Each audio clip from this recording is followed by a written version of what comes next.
According to the National Institute on Alcohol Abuse and Alcoholism, their articles show that studies have proven 2.1 million students between the ages of 18 and 24 drove somewhere after drinking in the year 2011 alone. This is important because becoming of legal drinking age is an activity that occurs during the majority of college students' first 4 years and is a life-altering experience. As a current UNL student, I have been around campus and experienced the activities of student life, of sobriety, and those around me partaking in drinking. Making UNL a wet campus again has been a topic for many years that was brought to the surface again with the transfer into the Big Ten. However, keeping UNL a dry campus and taking greater strides in enforcing this, as well as implementing new programs that would be the best way to help our campus stay safe for students as well as respectful to those who choose to drink.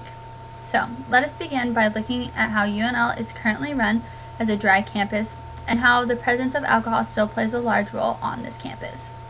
What are the pros and cons of a dry and wet campus, and where does UNL actually sit on the definition of being a truly dry campus?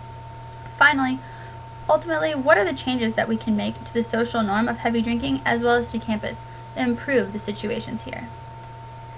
The University of Nebraska-Lincoln's official published drug-free campus policy clearly states the illegal possession, use, or distribution of drugs or alcohol by students and employees is a violation of university rules as well as state and federal laws.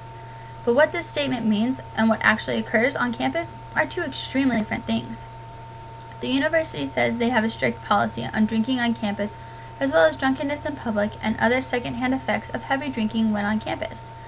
A girl on my floor last year returned after tailgating at a home football game extremely intoxicated and proceeded to be loud and disruptive while during quiet hours in the dorms. Her activity was getting out of hand, and so the RD on duty was called to come analyze the situation and eventually contact the police. However, through a lack in strict enforcement of the university's previously stated policies on underage drinking behavior and intentions to contact the police, the girl was allowed to stay in her room and not have to face the ramifications of her actions as laid out by the UNL policy that she knew before partaking in drinking. This slack in the system is very common on the UNL campus. Students come home under the influence as well as drink in their dormitories or parking lots during football games and never feel the repercussions of their actions against the policies of the university, which they agree to when registering for classes. What good is in making UNL an officially wet campus if faculty, students, and alumni already treat it as one? One of the largest pushes students have in making UNL an officially wet campus is the reduction of students who will drink and drive after partying off campus to get home and sleep for the night. Is there a way to reduce drunk driving through other things than allowing students who drink on campus?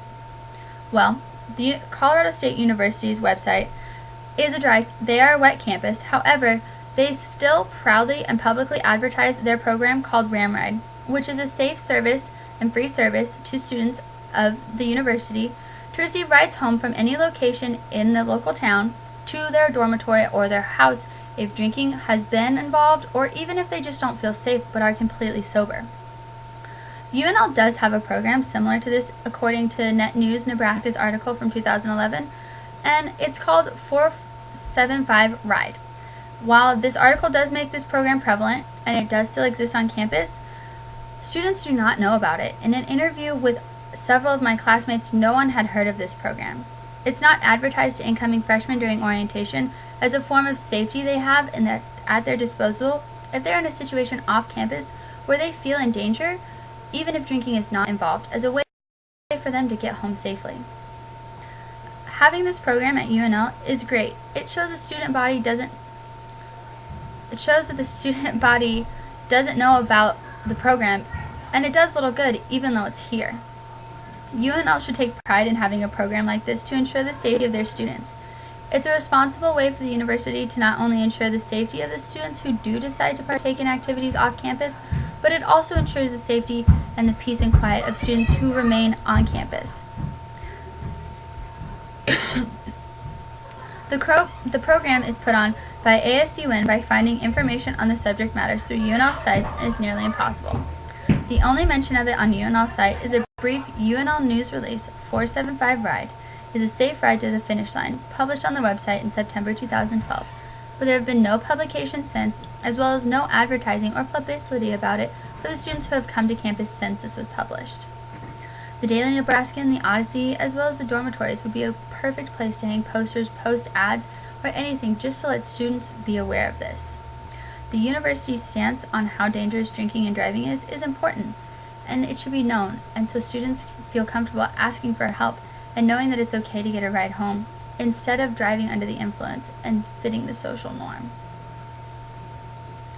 The university puts on a show of having a strict regulation on drugs and alcohol conduct for their students, faculty, and guests to campus, but without physical action that encourage responsible behavior and acting in a way that is against the social norm but better for the population, there will be no change to how the campus is run, whether it's labeled wet or dry. Heavy drinking is not just a college experience that will pass in the next morning. It has secondhand effects to the people around the intoxicated, as well as long-term health damages in the area of physical, mental, and emotional stresses.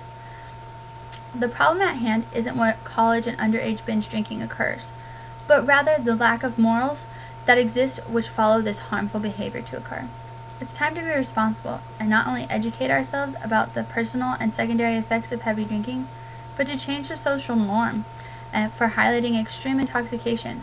To encourage it to be legal is not acceptable. Responsibility and safe drinking habits are what should be encouraged. We are supposed to be the generation of change and of the future. What type of legacy are we leaving for future generations if the issues we consider to be most important is social heavy drinking over safety and responsibility when transforming from a teenager to a young adult?